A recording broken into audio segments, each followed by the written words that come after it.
আমাদের আন্দোলন চলছে, আমাদের সংগ্রাম।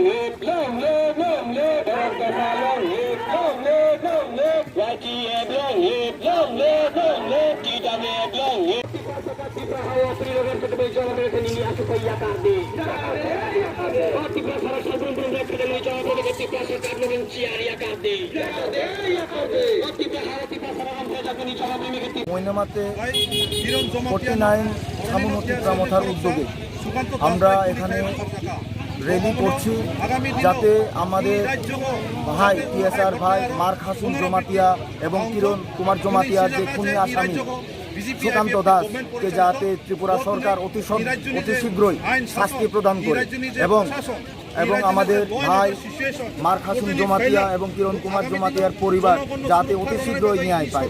যদি ত্রিপুরা সরকার অতি শীঘ্র তাদেরকে ন্যায় না দেয়, তাহলে আমরা ত্রিপুরামথার তরফ থেকে সমগ্র ত্রিপুরা রাজ্যে শুধু আজকে নয়, আগামীতেও বৃহত্তর আন্দোলন চালিয়ে যাব বুবাগ্রার নেতৃত্বে।